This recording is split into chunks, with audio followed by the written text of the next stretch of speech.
Walter Pulga Júnior, muito bom dia para você. Quais são as últimas informações? Seja bem-vindo. Bom, o que nós temos de destaque hoje é que o mercado está de olho na alta de juros nos Estados Unidos.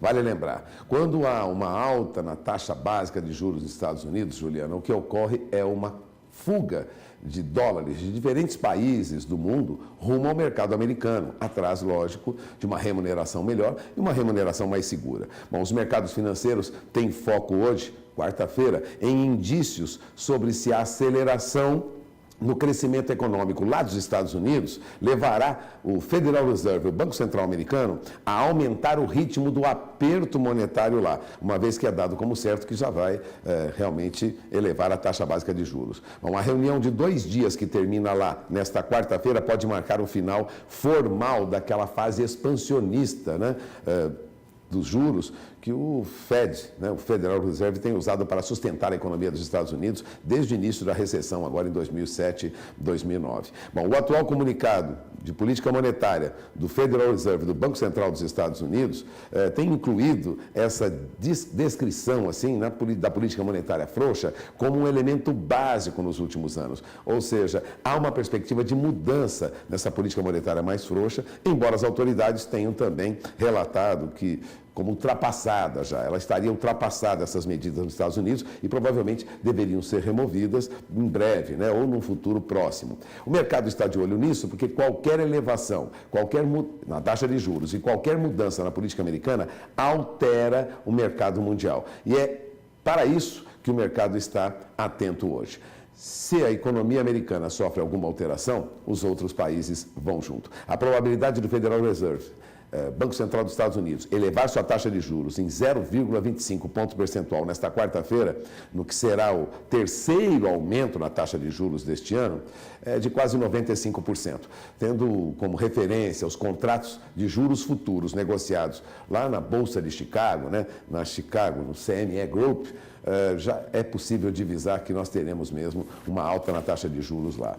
E diante dessa perspectiva, as bolsas procuram um caminho na Europa, há ainda uma indefinição, algumas bolsas operam próximas da estabilidade, outras em alta na Europa, mas o que preocupa mesmo o mercado financeiro é o que vai ocorrer com o dólar, o fluxo de recursos de um país para outro. Bom, ontem no Brasil o dólar terminou em leve baixa, com muito recurso entrando do exterior no país e, lógico, influenciado pela pesquisa do Ibope, que mostra ainda Jair Bolsonaro, do PSL, à frente, seguido, em segundo lugar, de Fernando Haddad, do PT. O mercado não vê com bons olhos nenhuma candidatura, nem outra, há receio nas propostas que são apresentadas para a recuperação econômica, e isso traz alguma instabilidade. Bom, o dólar terminou a terça-feira no final do dia em leve baixa, lembrando que abriu em alta, se aproximou de R$ 4,14, em seguida começou a ceder e terminou em leve baixa. Veio influenciado aí pela melhora das moedas de países emergentes e por um fluxo pontual de venda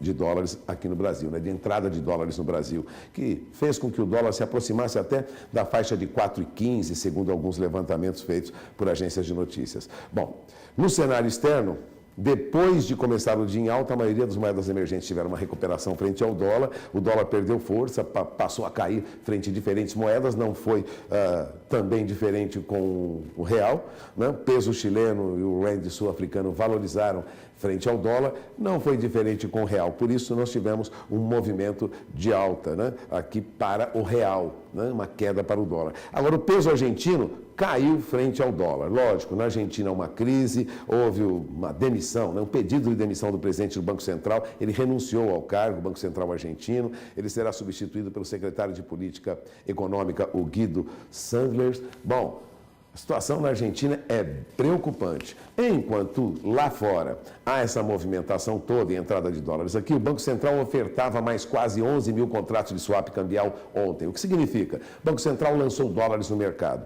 Resumindo, equivalente a uma venda de dólares aproximada aí de alguns bilhões, já passando de 8 bilhões 720 milhões de dólares em swaps cambial, o que ocorre é a perspectiva de controle, pelo menos de uma alta acentuada do dólar nesse período de muita oscilação. Então, o dólar na faixa de 4,8, vai influenciando, lógico, o mercado de exportação, vai influenciando também o mercado de aquisição, de importação de insumos agrícolas, mas ainda mantém o que se esperava para esta semana. Perspectiva de alta, mas com algum controle, nada que sinalize uma disparada para o dólar, pelo menos neste momento. Mas o dólar vai oscilar muito, como sabemos, até o final desse período eleitoral, o que depois deve trazer o dólar à faixa de R$ 4,00 ou abaixo disso, segundo economistas ouvidos pelo Banco Central e anunciados aí, números anunciados na pesquisa Focus. Resumindo, continuamos com grande oscilação do dólar. E o que ocorre com a nossa bolsa? A nossa bolsa fechou em alta ontem, né? Considerando aí movimento de papéis, de ações, nossa bolsa fechou em alta. Esse fluxo externo de capital acabou trazendo aí um movimento para a bolsa. O principal índice da B3, que é o Ibovespa, né? Subiu 0,83%.